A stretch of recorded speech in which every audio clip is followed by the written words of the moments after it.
konferensi mu'alaf tahun 2011. Pertama kali saya ketemu sama Syekh Abdurrahman As-Sudais. Kenal? Tahu ya? Pertama kali ketemu beliau. Itu pun gak sengaja.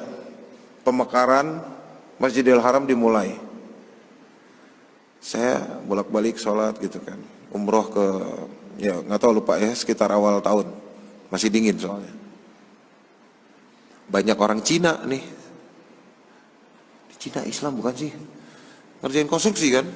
Kan konstruktornya, subkonnya kan orang Cina tuh. Wah seru nih kayaknya nih kalau disamperin. Saya beli ke banyak restoran Turki, Persia, saya jajan, bawa makanan, masuk ke campnya. Saya masuk ke campnya mereka, saya bagi-bagiin makanan. Thanks ya lah. Wow, makan, ngobrol. Dari mana? Dari sini. Wah.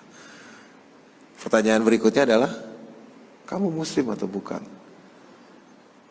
Ayolah. Hah? Nah, ada di Masjidil Haram non muslim. Bayangin. Di Masjidil Haram non muslim. Lagi ngerjain konstruksi perluasan Masjidil Haram. Nggak boleh kan? Ada Pak. Ada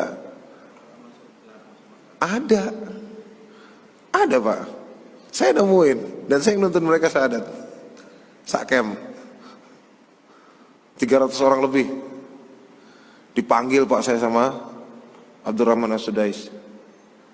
Syekh Sudais kan amirnya ya. Dijemput lagi di hotel sama askar lagi. Aduh masuk penjara nih urusan. Itu yang kepikiran pertama. Emang salah sih seharusnya jangan suuzon ya. Tapi karena yang jemput ada yang bawa senjata, pikiran saya di sel.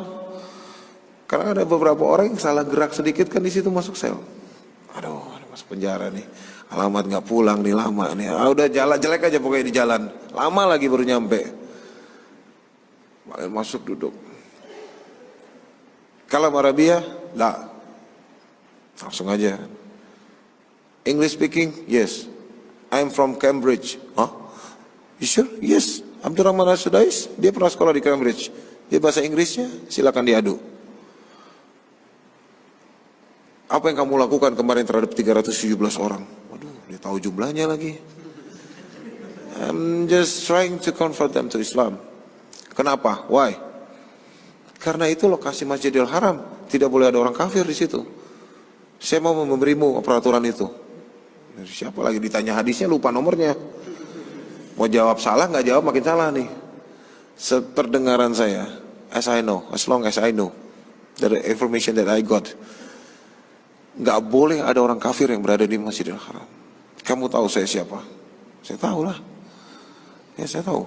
Abdurrahman As-Sudais, Syekh, Amir of two holy mosque. Yes.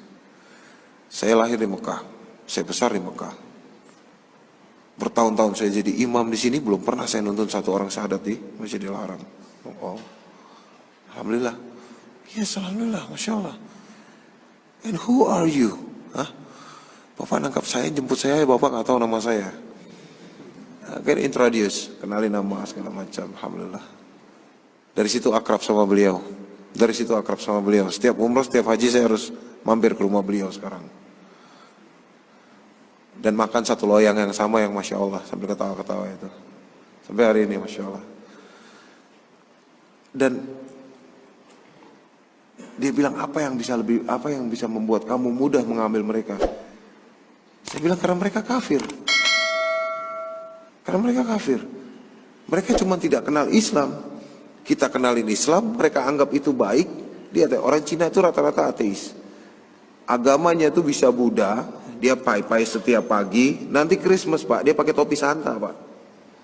Disuruh pakai kalung salib, dipakai Pak. Dia nggak peduli. Serius. Ini orang Cina mainland ya, Cina daratan. Mereka nggak ada tujuan kristenisasi atau segala macam. Mereka nggak peduli gitu loh. Mereka ditatengin misionaris suruh pakai kalung salib, dipakai sama dia. Suruh pakai topi Santa, ya dipakai. Suruh datang gereja, ya datang. Suruh itu nanti tanyain ke dia, terus ngapain kamu di gereja? Nyanyi-nyanyi loh. Sukalah dia. happy kan. Malam minggunya sisa mabok, minggunya diajak nyanyi. Jadi ya mereka oke aja. Ya kan mereka terbiasa tiap malam tuh minum dan segala macam kan. Pak diajak nyanyi aja. Dan mereka nggak punya agama, jadi lebih gampang. Aku sampaikan itu ke Pak Sudais.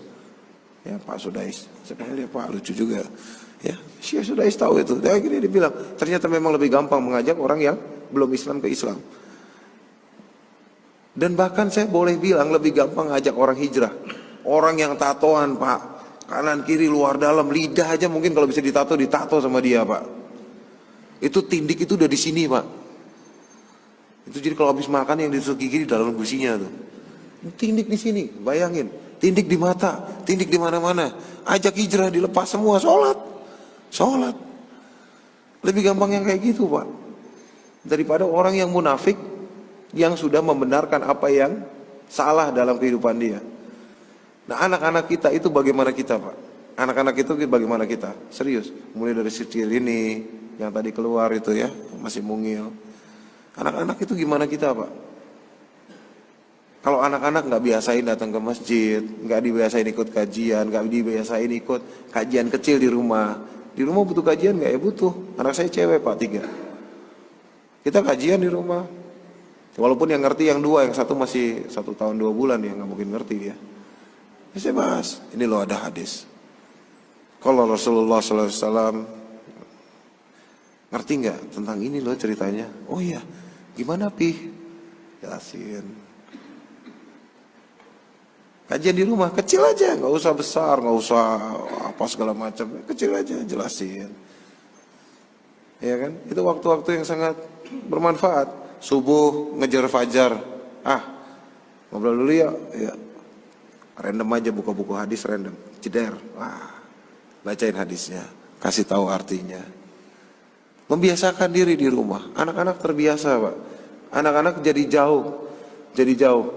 Anak saya cewek yang pertama itu 9 tahun Pak. Itu kalau bapak main ke rumah saya dan dia lagi nggak pakai hijab, dia bisa lari cepat banget Pak, naik tangga, udah sampai ke atas, kabur. Udah sampai segitu. Anak saya yang kedua minta mainan, ya masih bocah ya, 4 tahun, pasti minta mainan kan. Lewatin Toys Kingdom, mau itu dong. Dinosaurusan gede ini, cewek tapi agak suka kayak gitu-gituan lah ya, karakter. Ya udah, tahu doanya kan? Iya. Minta sama Allah untuk kasih papi rezeki, udah. Akidahnya kita latih. Karena biar dia terbiasa.